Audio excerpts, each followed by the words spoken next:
네, 반갑습니다. 저희 글랜스 TV를 맡고 있는 박수민으로 합니다. 다시 한번 인사드리겠습니다. 넥스트 컨텐츠 MCN의 길을 묻다라는 큰 타이틀 안에 MCN 비즈니스 모델 다각화 전략이라고 말씀을 드렸는데요. 사실은 저희가 생존을 고민하고 있는 현업에 있는 사람으로서 말씀을 좀 드리기가 조심스러운 부분이 있습니다. 저희가 이제 솔루션을 제시하겠다고 이 자리에 선 건 아니고요. 저희가 솔루션보다는 어떻게 풀어나가야 될지에 대한 디렉션을 갖고 말씀을 드리고 같이 궁리를 해보는 자리가 되었으면 좋겠고요.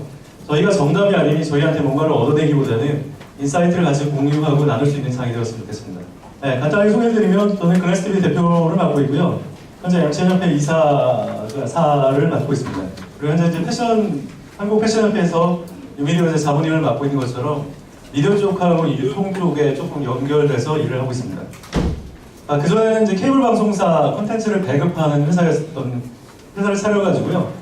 케이블 채널 16개 회사에 방송 콘텐츠를 한 8년간 배급했던 이력이 있습니다. 간단하게 저희 회사에 이제 제작하고 있는 영상 중에 일부를 좀 보여드렸고요. 이건 저희 이제 아웃도어 프로그램인 행아웃이라는 프로그램 중 일부이고요. 현재 저희 회사가 이제 최근에 조금 6월달부터 조금 소문이 났던 이유가 여러분이 출퇴근길에 마주하시는 버스 안에 달려있는 얍TV 쪽에 저희가 콘텐츠 편성을 일부를 맡아서 지금 편성을 하고 있기 때문이고요. 이 부분은 저희가 올해 4분기부터 본격적으로 편성을 들어갈 예정입니다. 오늘 말씀드릴 내용은 이제 콘텐츠 플랫폼 사업 모델 이 세 가지 키워드로 이제 말씀을 드리게 될 것 같습니다. 사실은 오늘 이 자리에 오시면서 여러분들은 이제 이런 생각을 하고 오셨을 겁니다. 그래, 우리는 앞으로 이제 뭐를 해야 된다는 거지? 2017년 하반기 미디어 산업도 바뀌고 이제 광고 산업도 바뀌고 다 바뀌는 이 시점에서 우리는 앞으로 무엇을 해야 하는가에 대한 고민을 갖고 왔을 거고요. 사실은 앞으로 무엇을 해야 될까에 대한 고민보다는 우리가 왜 콘텐츠를 만들고 있는지에 대한 고민들이 많이 필요할 것 같습니다. 나는 왜 콘텐츠를 만들고 있을까? 나는 왜 미디어 사업을 만들고 있을까? 또 왜 우리가 지금 이 시점에서 비즈니스 모델을 이야기해야 되는가? MCN 사업자 입장에서야 어차피 생존에 대한 부분이 있겠지만 기존 레거시 미디어 사업자 입장에서는 다각화를 고민하거나 고도화를 고민하겠죠. 오늘 그 부분에 대해서 저희가 사실은 언저리라고 늘 표현을 하는데요. 미디어 쪽에서 갖고 있는 인사이트들은 저희보다 더 선배님들이 많이 알고 계시겠지만 생존을 위해서 고민하다 보니 저희가 얻은 또 인사이트가 있기 때문에 그 부분을 같이 나눠드리도록 하겠습니다. 순서는 일단 저희가 관심 있는 부분이 방송과 개성의 영역으로 이분법적으로 이제 분류됐던 시장에서 네로캐스팅 협송이라는 부분에 대해서 아마 말씀을 드릴 것 같고요. 그 다음에 광고 산업이 무너지고 있기 때문에 광고주와 또는 미디어 커머스가 논의가 되고 있는 상태에서 그럼 우리의 파트너인 브랜드들, 유통, 광고주들은 어떤 생각을 하고 있는지를 알 필요가 있습니다. 그런 상태에서 우리가 미디어 비즈니스 모델을 어떻게 다각화를 할 건지를 한번 제안을 드리겠습니다. 첫 번째 발표는 네로캐스팅 새로운 미디어 환경의 이해와 적응입니다. 아시다시피 4차 산업혁명에 대한 얘기는 많이 있기 때문에 간단하게만 짚고 가겠습니다. 시청자, 미디어, 광고주. 유통 입장에서는 소비자, 플랫폼, 브랜드가 바뀌고 있다는 거죠. 융합과 진화라는 키워드가 현재 4차 산업혁명을 꿰뚫고 있는 하나의 키워드입니다. 사실은 시청자가 진화했던 흐름을 본다고 하면 밀레니얼 세대나 디지털 네이티브, 소셜 네트워크, 크로스오버처럼 소비자들이 진화한 것처럼 똑같은 형태로 시청자들도 진화를 하고 있습니다. 결과적으로 시청자가 잠재적 소비자들이기 때문에 시청자들은 이미 밀레니얼 세대로 진화를 해오고 있고요. 미디어 역시도 ICT 기술 발전에 따라서 모바일 퍼스트라는 전략들, 제로 TV 환경이라든지 OTT 시대가 되다 보니까 모바일 퍼스트에 대한 부분들, 이러면서 수신료 비즈니스가 무너지다 보니 광고 비즈니스도 무너지고 컨텐츠 전략에 대한 변화도 생기게 됩니다. 오리지널 컨텐츠라든지 크리에이터에 대한 부분들, 새로운 수익 모델에 대한 부분들이 논의가 된 거고요. 최근에 이제 미디어 커머스라는 이슈로까지 진화가 됐습니다. 최근 시청자 컨텐츠 소비 행태를 보신다라고 하면 절대적으로 이제 모바일이 우선이다라고 생각을 하시겠지만 그렇지는 않습니다. 연령대 따라가지고 고연령대일수록 아직까지는 TV의 선호도가 높고요. 그다음에 밀레니얼 세대일수록 이제 모바일 선호도가 높다라는 게 통계치입니다. TV와 모바일이 양쪽이 균형 있게 성장하면서 점차 모바일로 축이 움직이는 상태이고요. 특히 이제 패션하고 뷰티 같은 경우는 기존 레거시 플랫폼인 IPTV나 이런 쪽에서는 패션 뷰티를 보려고 하면 1,000원을 내야 되는 컨텐츠였죠. 그러다 보니까 컨텐츠 소비 자체가 거의 없었던 거였고요. 키즈 컨텐츠 역시도 비슷한 유형의 IPTV에서 돈을 내고 봐야 되는 컨텐츠다 보니까 오히려 모바일 쪽의 컨텐츠 소비를 가속화하는 현상이 발생을 합니다. 이런 형태들이 퍼스트 매체인 TV라든지 PC, 모바일, 제4의 스크린이라고 불리는 디지털 사이니지까지 소비자들이 다양한 콘텐츠를 다양한 디스플레이를 통해서 트리거되고 소비되는 현상이 발생을 합니다. 두 플랫폼을 모바일로 소비를 할지 TV로 소비할지에 대한 플랫폼의 선택은 소비자가 있기 때문에 어느 콘텐츠가 어느 플랫폼에서 노출되고 소비해야 되느냐에 따라가 다양한 이제 콘텐츠 소비의 흐름이 됩니다. 이런 관점 역시도 유통에서 후반부에 말씀드릴 유통에서의 관점과 똑같기 때문에 단순하게 TV로만 소비됐던 싱글 채널의 소비가 여러 가지 형태의 소비를 경험하면서 자신에게 맞는 플랫폼을 선택하는 옴니 채널이라는 키워드가 접목이 되게 됐고요. 이런 부분들이 사실은 이제 비선형적 컨텐츠 소비 패턴이라는 TV를 벗어난 형태의 본인에게 맞는 각자의 플랫폼을 선택하는 계기가 됩니다. 사실은 이런 옴니 채널과 비선형적 소비 패턴이라는 이런 키워드는 사실은 방송 쪽에서도 나온 얘기들이 많겠습니다만 오히려 유통에서 많은 인사이트가 나왔던 내용이라서 유통의 컨셉을 저희가 미디어 산업에 적용한 개념이기도 합니다. 보시면 아시겠지만 넥스트 컨텐츠라는 이름 자체도 레거시에 대한 흐름 때문에 기존에 있었던 방송과 그 다음을 잇는 넥스트 컨텐츠에 대한 고민과 투자가 이루어지고 있습니다. SBS 모비딕의 양세형 슈터뷰라든지 KBS 미디어 대 지식의 혼밥연구소. 혼밥연구소 같은 경우는 미디어 커머스용으로 기획했던 사례이고요. 지금 이제 옥수수나 소셜 커머스 쪽하고 유통에 대한 부분도 고민했던 것처럼 이제 그런 흐름이 있고요. CJ ENM의 신서유기 같은 경우들이 기존 이제 레거시 미디어들이 모바일 시장으로 진입하려는 하나의 시도들이라고 보시면 될 것 같습니다. 하지만 전체적으로 제작비들이 기존 뉴미디어 사업자 대비해서는 전통적인 레거시 미디어의 제작 예산을 따랐기 때문에 상당히 많은 비용들이 들어갔죠. 반대로 이제 이런 형태를 대비하기 위해서 이제 크리에이터나 MCN 사업자들이 하나씩 이제 이 얘기가 나오는 거죠. 대표적으로 대도성관 같은 사업자도 있지만 이 나머지 영상들이 이제 그랜스 TV 쪽에서 제작한 일부 영상까지 들어가 있는데요. 다양한 크리에이터들하고의 콜라보레이션이나 기존에 이제 방송 활동이 조금 뜸했던 연예인을 활용했던 영상들이 기존에 이제 뉴미디어 사업자 쪽에서 활용하는 전략이기도 합니다. 이러다 보니 단순히 컨텐츠를 제작하는 OVS, 온라인 비디오 스튜디오나 또는 이제 디지털 스튜디오의 개념을 넘어서 기존 컨텐츠를 제작하는 회사들이 새로운 형태의 방송이나 넥스트 미디어로 성장하려는 시도들이 있습니다. 모바일 방송국을 천명하는 딩고나 아니면 옴니채널 미디어를 천명하는 글랜스TV나 이런 부분들이 매체화에 대해서 고민을 하고 매체력에 대해서 관심을 갖고 있는 회사이기도 하죠. 그러니까 이런 부분들은 레거시 미디어와 넥스트 미디어의 구조적인 차이가 있어서 그렇습니다. 아직까지도 레거시 미디어의 수입 구조 자체가 수신료 수입이나 광고나 컨텐츠 수입 같은 전통적인 구조 방식을 갖고 있는 반면에 이 넥스트 미디어 사업자는 기본적으로 컨텐츠 자체로 갖고 승부를 걸어야 되기 때문에 컨텐츠에 대한 고민이 더 깊어질 수밖에 없습니다. 그래서 컨텐츠 제작이나 또는 이제 프리롤 광고에 대한 부분들 아니면 이제 미디어 커머스에 대한 부분들이 당면시되게 어쨌든 투자가 어려운 상황에서는 생존을 해야 되는 고민 때문에 노력을 하는 거죠. 다만 이런 부분들이 기존 사업자 입장에서는 이런 구조에서 이렇게 다각화를 해야 된다고 볼 수가 있습니다만 사실은 MCN이나 크리에이터 사업자들이 다각화를 고민할 정도로 현재 사업이 잘 되고 있는 케이스는 아닙니다. 어떻게 보면 생존을 하기 위해서 더 집중과 선택과 집중을 해야 되는데 그러면서 브랜딩도 해야 되고 하고 싶은 거를 위해서 콘텐츠를 하려고 했는데 하기 싫은 거를 해야 되는 이런 상황인 거죠. 그런 기로에서 열심히 살아남는 게 사실은 저희 MCN 사업자와 저희 같은 새로운 넥스트 미디어 사업자들의 고민입니다.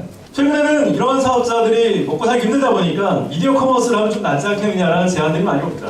블랭크TV나 아니면 현재 티본에서 했던 TV온 같은 경우도 기존에 있는 넥스트 미디어 사업자들하고 협업을 해서 컨텐츠를 같이 하는 경우도 많고요. 보시면 아시겠지만 거의 이제 초반부에 인포모셔널 광고랑 유사한 형태의 미디어 커머스가 진행하는 경우죠.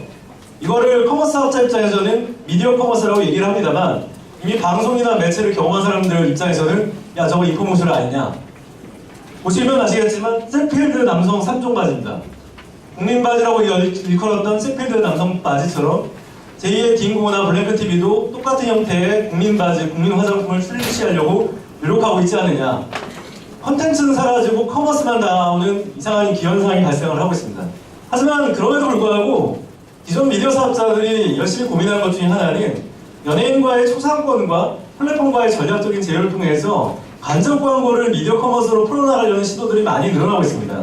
보시면 아시겠지만 윤식당에서 나왔던 이 A-프로는 현재 CJ ENM에서 투자를 했던 미디어 커머스 기업인 루비콘 컴퍼니가 현재 티빙이라는 플랫폼을 통해서도 판매를 하고 있는 것처럼 기존 레거시 미디어 역시도 간접 광고라든지 다양한 콘텐츠를 미디어 커머스로 진화하는 시도들이 일어나고 있습니다.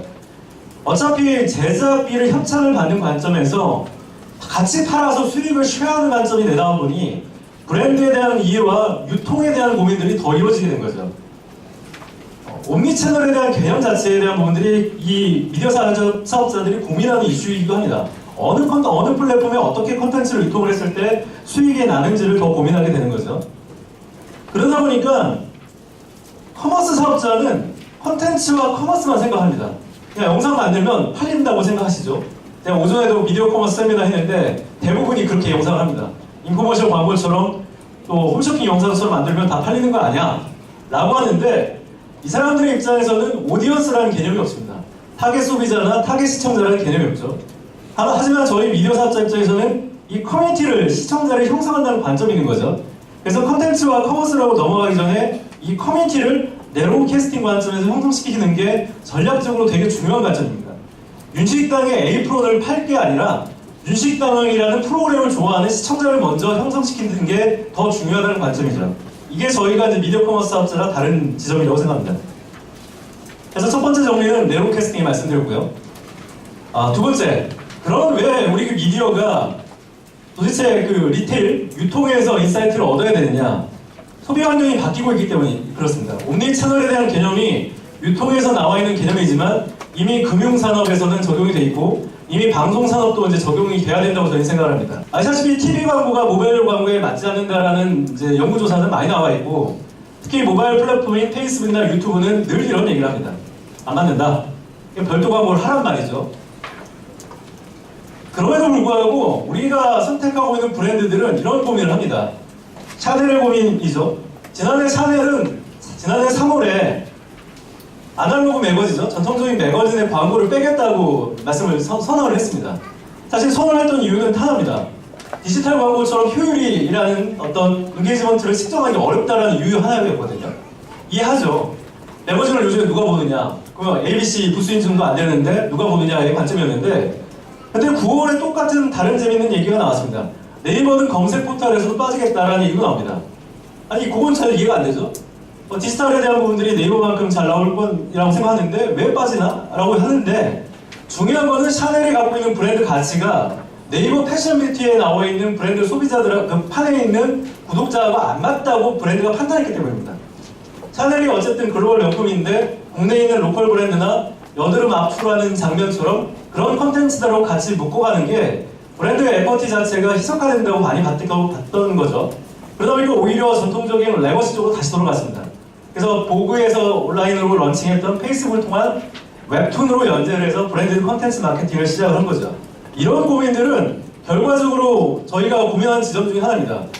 이 수요가 공급을 창출하는 케인즈처럼 지금은 브랜드의 어떤 니즈들이 새로운 형태의 컨텐츠를 창출하거나 새로운 형태의 플랫폼을 창출하는 시대가 되었습니다. 광고주가 진화를 하고 있기 때문입니다. 제가 초반부에 말씀드린 것처럼 기본적으로 광고주의 부분들이 아마존이라는 걸로 통해서 온라인상에서 가격 파괴가 일어나다 보니까 오프라인에 있는 로드샵들이나 백화점에 있는 매장들이 어렵습니다. 그러다 보니까 온라인상의 가격이라는 이슈를 살아남기 위해서 브랜드들이 고민하는 것은 가치라는 부분에 대한 것들을 고민하게 됩니다. 어차피 더 이상 싸게 팔 수는 없습니다. 그러다 보니까 백화점 매장에서 AS를 잘해주거나 후아유 매장에서 향기가 나거나 아니면 스타필드라고 신세계 스타필드가 런칭한 거를 정 회장님께서 쇼핑하러 오지 말고 부모님이랑 놀러 오세요 라고 한 것처럼 하나의 판매라는 것 자체가 어떤 물건을 파는 행위가 아니라 시청하고 즐기는 컨텐츠를 소비하는 행위랑 똑같다고 진행을 하는 겁니다. 이런 부분들이 유통에서는 깊게 인식을 하고 있기 때문에 최근에 롯데그룹 같은 경우도 옴니채널 전략을 상용을 했고 신세계나 모든 종합대행사 역시도 옴니채널에 대해서 다 고민을 하고 있습니다. 아이러니하게도 미디어 산업 입장에서는 이런 부분에 인사이트가 조금 적은 게 현실이었고요. 말씀드린 것처럼 이렇게 TV와 PC, 모바일을 보는 것처럼 유통도 똑같이 고민을 합니다. 어느 채널을 통해서 우리 브랜드가 노출되는 게 우리 매출에 도움이 되는가. 하지만 유통에서 고민하는 부분은 많이 파는 게 아니라 브랜드 경험을 어떻게 하면 잘 전달하느냐가 포인트인 거죠. 많이 파는 거를 절대적으로 원하지는 않습니다. 잘 파는 걸 원하는 거죠. 그러다 보니까 언젠가 우리가 그러니까 약이라든지 실업이라든지 간편 결제라고 얘기했던 옴니채널 1.0 시대에서는 매장에서 기술적으로 물건을 구매하는 편의성, 빠른 배송이라든지 이런 관점에서 유통에서는 미디어 커머스라고 얘기하는 형태로 콘텐츠를 통해서 브랜드를 전달하는 시대가 됩니다. 현재 옴니채널 2.0이라는 시대로 이미 브랜드들은 전환가 됐고요. 그러다 보니까 콘텐츠를 가지고 고민하는 시대가 됐습니다. 왜 브랜드들이 미디어 커머스나 브랜디드 콘텐츠를 고민하는 이유가 있냐면은 많이 파는 것도 중요하지만 잘 파는 것들을 고민하기 때문입니다. 이런 브랜드를 갖고 우리 미디어 산업에서는 이렇게 트리플 미디어 전략에 대해서 말씀을 많이 합니다. 특히 이제 딩고나 몇 가지 회사들은 이 언드 미디어에서 포인트를 둬야 된다라고 얘기를 하죠. 전통적인 페이드 미디어에서 언드 미디어의 시대로 왔다. 그러니까 언드 미디어에서 잘 살고 우리 크리에이터가 유기적으로 잘 하면 되는 거 아니냐 라고 생각을 하지만 기존의 어떤 그 소셜 미디어들이나 크리에이터에 있는 그 구독자들이 브랜드가 생겨가는 소비자로 전이가 안 됩니다. 시청은 시청대로 끝나고 구매로 전이가 안 되기 때문에 브랜드 입장에서는 거기서 나와 있는 조회수나 연독수나 구독자가 브랜드에게 크게 도움이 되지 않습니다. 그러다 보니까 브랜드 입장에서는 자체적으로 온드 미디어인 자사 웹사이트라든지 자사 페이스북 채널, 자사 유튜브 채널에 대해서 관심을 갖게 됩니다. 이미 유튜브 영상 중에 약 17%가 브랜드가 만든 영상이고요. 2015년 10월 자료이지만은 사실은 이제 최근 자료가 더 증가되면 증가될지 떨어지진 않았다고 봅니다. 자료가 잘 업데이트가 안 돼서 죄송합니다만 현재 통계치가 이렇고요. 그런 와중에 저희가 이제 인플루언서 콘텐츠라고 하는 MCN 크리에이터 산업과 기존 레거시 미디어가 혼재가 되어 있는 형태로 기존 동영상 플랫폼이나 미디어 콘텐츠 소비가 이루어지고 있는 거죠. 하지만 지목하게 보셔야 될 거는 레드불 같은 회사는 기본적으로 기존 미디어들을 이용하거나 기존 광고 매체를 이용하지 않고 자체적으로 브랜디드 콘텐츠를 만들면서 미디어 컴퍼니화가 되고 있습니다. 기본적으로 이런 미디어 컴퍼니화가 되고 있는 것들이 글로벌 브랜드의 전략이고요. 국내에서 채널 현대카드나 삼성전자 뉴스룸이나 코카콜라에서 시도하고 있는 전이나 저희가 최근에 모 종대사랑 진행하는 모든 브랜드들이 콘텐츠를 통해서 인하우스 커뮤니티를 만들어가는 어떤 목적을 갖고 프로젝트들이 진행이 되고 있습니다. 오른쪽에 보시는 게 저희가 최근에 제주항공과 진행하는 이제 여행 콘텐츠인데요. 저희가 제주항공이랑 여행 콘텐츠를 제작하면서도 사실은 저희가 콘텐츠에 대한 기획과 진행을 하고 있기 때문에 저작권은 저희한테 있습니다. 그래서 저희가 출연자를 섭외하고 플랫폼에 릴리즈하는 것처럼 브랜디드 콘텐츠 자체도 배급이 가능한 시대가 됐습니다. 기존 방송 입장에서는 간접 광고 비율처럼 이게 브랜디드 콘텐츠도 배급이 가능하기 때문에 이게 이제 광고 대행사라든지 기존의 브랜드들이 저희 미디어를 선택할 수밖에 없는 이유. 종합 광고 대행사에는 릴리즈 비용을 내야 되는데 기존 매체사들은 CP이기 때문에 릴리즈 비용 자체가 워낙 가성비 있게 진행되기 때문에 미디어 산업 자체가 이 부분에 대해서 집중할 필요가 있다고 생각합니다. 그래서 브랜드 자체가 컨텐츠로 팬덤을 만드는 걸 목표로 합니다. 이미 브랜드가 예산이 많은 상태고 기존의 레거시 미디어를 통해서 PPL을 하거나 컨텐츠 제작 지원을 했음에도 불구하고 초상권이라든지 쓸 수 있는 소스가 몇 개 없습니다. 이미 브랜드는 무한도전을 만들 수 있는 시대가 되었고요. 이미 브랜드는 웹드라마나 웹 예능을 만들 수 있는 시대가 되었습니다. 그리고 자사 온드 채널을 통해서 하고 있기 때문에 이미 브랜드가 미디어가 되고 있는 시대라고 여러분은 인지를 하셔야 됩니다. 그래서 홍보 대행사가 늘 잘 쓰는 말입니다. Every company is media company. 모든 기업은 미디어 기업입니다. 그렇기 때문에 콘텐츠를 만드세요. 왜? 페이스북에 콘텐츠를 올리셔야 되기 때문에 매거진 콘텐츠를 올리다가 이제는 영상을 만드셔야 됩니다. 그렇기 때문에 바이럴 회사들이 페이스북을 운영대야 하는 바이럴 회사들이 경쟁력 있게 지금 승부수가 있고 성장 속도가 빠른 겁니다. 그래서 두 번째 정리는 콘텐츠에 집중하고 있다는 게 광고주나 브랜드의 인사이트라고 보셔야 됩니다. 옴니채널 1.0이죠. 그래서 이제 저희가 다국화를 이제 제안하겠습니다. 그렇다면 이제 글래스TV나 우리는 앞으로 어떻게 해야 되는가를 좀 더 설명드리겠습니다.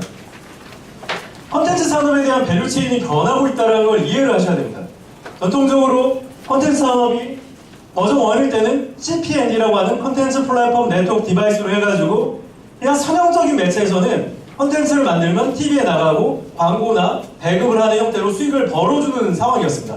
콘텐츠 자체가 수익을 벌어가는데 그렇게 고민이 있지 않았습니다. 물론 시간과 요율에 따른 편성 때문에 가격 단가는 있었겠지만 S급이나 SA급 등 기존 광고 단가들이 그렇게 바뀌진 않았거든요. 근데 밸류체인이 2.0 들어왔을 때는 이미 TV 시장에서 모바일 시장 넘어올 때는 콘텐츠 사업자가 광고나 커머스를 고민해야 됩니다. 지금 미디어 커머스를 고민하거나 여러분이 사업 모델 다각화를 고민하는 지점이 이 지점일 겁니다. 광고, 커머스 어떻게 해야 되느냐에 대한 고민이 있었겠죠. 근데 컨텐츠 사업자들은 3.0을 주목해야 됩니다. 우리가 광고나 커머스를 고민할 게 아니고요. 이미 컨텐츠 사업자가 배급해서 제작과 배급을 하는 관점이 아니라 컨텐츠 사업자는 선배급 후제작이 기본적인 원칙인 거죠. 우리 컨텐츠가 어떻게 배급될지, 어떤 플랫폼에서 어떤 게 컨텐츠가 필요한지를 아는 상태에서 컨텐츠가 기획이 되고 유통이 돼야 됩니다. 그러다 보니까 기존에 있었던 전통적인 컨텐츠 제작과 배급에 대한 방식보다는 광고 대행사에서 컨텐츠가 필요하다는 니즈가 나와서 제작이 되거나 커머스에서 컨텐츠가 필요하다고 니즈가 나와서 제작되거나 디바이스나 플랫폼 등 다양한 유통 채널에서 컨텐츠에 대한 수요가 늘어나고 있다는 걸 주목하셔야 됩니다. 우리가 컨텐츠 잘 만들기 때문에 이걸 단순하게 네이버 나가고 하면 되겠지, 이런 관점이 아니고요. 플랫폼에서 어떤 컨텐츠가 필요한지를 고민하셔야 됩니다. 예를 들어 네이버에서 패션 뷰티가 아까 샤넬이 갖고 있는 그런 고민 때문에 고민을 하고 있다고 하면 패션 뷰티 입장이 그걸로 할 문제가 아니라 럭셔리나 하이엔드 브랜드를 담을 수 있는 웨딩이라는 카테고리를 통해서 새로운 영역의 오디언스를 창출하기 때문에 그러면 거기에 맞는 컨텐츠가 필요하다는 인지를 하셔야 됩니다. 그렇기 때문에 무엇보다도 저희가 집중해야 되는 거는, 제가 이 백그라운드 배경이 은하수거든요. 은하수. 별들이 모여있는데 별들이 모여있으면 은하수가 됩니다. 개별적인 방송과 개성에서 이 개별적인 것보다는 관심사나 커뮤니티 형태로 들어간다고 하면 개성은 협성으로 가야 되고요. 이런 방송은 협성으로 또 진화를 해야 되는 이런 측면을 저희가 보셔야 됩니다. 네로캐스팅이라는 게 원래 케이블 방송 PP사를 의미하는 거였습니다만 이미 여러분이 만드는 콘텐츠들이 각각의 장르를 갖고 타겟 오디언스를 갖고 움직이시기 때문에 파편화된 콘텐츠를 모아서 새로운 형태의 매체로 만드셔야 됩니다. 여러분께서 올리브TV가 어떻게 보십니까? 시청자 관점에서는 올리브TV가 그냥 라이프스타일 채널이라고 보시겠죠? 하지만 냉정하게 보시면은, 유통 관점에서 보시면 올리브TV 밑에는 CJ제일제당이 숨겨져 있습니다. CJ제일제당이 갖고 있는 윤식당이나 여러가지 제품들이나 그런 것들을 PPL을 원활하게 하기 위해서 미디어라고 포장을 했다고 보셔야 되는 게 맞습니다. 기본적으로 올리브TV에 대한 관점은 좋은 컨텐츠를 보여주면서 소비자에게 자연스럽게 노출되는 브랜드에 대한 로열티를 형성시키는 게 기존 미디어 사업자의 입장인 거죠. 광고를 만들면 날아갑니다. 컨텐츠는 쌓아서 뭐가 될까요? 방송이 되는 거죠. 그런 관점을 갖고 우리가 이제 컨텐츠를 전략을 짜고 네로캐스팅에 대해서 고민을 하셔야 됩니다. 그럼 왜 컨텐츠를 갖고 그런 브랜디드 컨텐츠냐, 미디어 커머스냐, 광고냐, 오리지널이냐 의미가 없습니다. 우리가 윤식당을 볼 때 이걸 미디어 커머스라고 보는 사람도 보겠습니까? 아니면 그냥 오리지널을 보겠습니까? 다만 윤식당에 PPL을 넣었던 브랜드 입장에서는 이거 우리 프로그램, 우리 제품이 잘 팔리기 위한 협찬 프로그램이라고 인지를 하죠. 전통적으로 컨텐츠를 보는 것 입장에서는 브랜드 레조넌스라는 전략적 모호성이 있습니다. 우리가 컨텐츠를 만드는데 이걸 굳이 미디어 커머스라고 부르는 이유가 없습니다. 후반부에 나와 있는 것처럼 유재석 씨가 오른쪽에 스파이더라는 브랜드를 입고 무한도전을 나온다고 하면 스파이더라는 브랜드 입장에서는 유재석의 PPL 프로그램인 거고, 스파이더를 몰랐던 사람이 유재석을 본 다음에 아, 나 스파이더를 브랜드를 사야겠다고 하면 그 미디어 커머스입니다. 관점에 대한 차이가 있다는 거죠. 브랜드 레조넌스의 관점은 컨텐츠를 갖고 로열티를 형성하는 관점에서 수익 중심형 전략과 가치 중심형 전략으로 나눠집니다. 이미 미디어 커머스에서 얘기하는 퍼포먼스나 저지먼트 같은 이런 전략도 있지만 콘텐츠 사업자가 집중해야 되는 것은 인포메이션 광고를 만들 게 아니고 광고 중심의 콘텐츠를 만드는 게 아니라 콘텐츠 자체 중심의 콘텐츠의 포인트를 둬야 되기 때문에 가치 중심형으로 전략을 잡으셔야 됩니다. 이걸 갖고 브랜드와 커머스를 설득하시면서 다각화 전략을 수립을 하셔야 됩니다. 글래스TV가 기존의 레거시와 다르게 넥스트라고 얘기했던 이유는 말씀드린 것처럼 밸류 체인상에 있는 모든 플랫폼 사업자들이나 파트너사들하고 이 인식을 같이 하기 때문에 출발점 자체가 다릅니다. 저희가 콘텐츠가 만드는데 제작비가 필요해서 PPL을 받는 게 아니라 어차피 방송사나 콘텐츠는 제작비가 늘 필요하기 때문에 PPL을 늘 받아야 됩니다. 그렇기 때문에 아예 브랜드에 가서 첫 번째로 니네가 원하는 콘텐츠를 갖고 적절한 합의점을 도달해서 그분들은 KPI를 퍼포먼스를 요구하겠지만 저희는 저희의 콘텐츠를 만들어가는 걸 포인트를 잡고 있는 거죠. 보시면 아시겠지만 아까 올리브TV랑 같은 내용입니다. 채널 현대카드가 열심히 다큐멘터리를 만들고 채널 현대카드가 미디어라고 얘기를 하고 있습니다. 채널 현대카드가 다큐멘터리를 만들든 웹드라마를 만들든 인터뷰를 찍든 꼬리표가 채널 현대카드가 붙어있기 때문에 플랫폼에서는 다 광고를 인지합니다. 채널 현대카드 영상이 케이블 방송에 편성이 될 수가 있을까요? 광고비를 내야겠죠? 하지만 브랜드 입장에서는 보여지는 게 다가 아닙니다. 오른쪽에 보여지는 스트릿TV는 저희가 별칭이 무신사 따라잡기라는 프로젝트여서 패션 브랜드들과 같이 콜라보를 하는 컨텐츠입니다. 패션 브랜드들이 컨텐츠를 만들고 유통을 하고 싶은데 그걸 할 수 있는 적합한 매체가 없었기 때문에 저희가 아예 매체를 만들어버리고 그 안에 다양한 브랜드를 아예 콜라보 상태로 넘어가 있습니다. 이런 형태가 기본적으로 미디어 입장에서는 하나의 레조넌스 개념으로 적용을 하는 거죠. 이걸 커머스라고 부를 것이냐, 컨텐츠라고 부를 것이냐, 광고라고 부를 것이냐, 그게 중요한 게 아닙니다. 소비자가 즐겨야 되는 것들에 집중하는 것들이 저희 입장인 거고요. 다만 그 외에 또 그걸 통해서 커뮤니티가 형성돼서 팔아야 되는 거는 브랜드의 입장인 거죠. 공급자 측면과 수요자 측면을 고민하면서 컨텐츠가 기획이 돼야 되는 거는 배급적인 인사이트를 말씀드렸고요.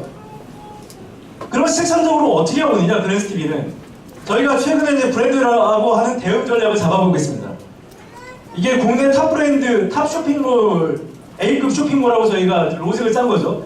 자기네들은 미디어 커머스를 해야 된다는 관점이 있지만 그 관점을 저희가 어떻게 터닝을 시켰는지를 보여드리면 기본적으로 오리지널 컨텐츠나 브랜디드 컨텐츠, V커머스, 미디어 IP까지 4단계로 스테이지를 나눠서 진행을 합니다.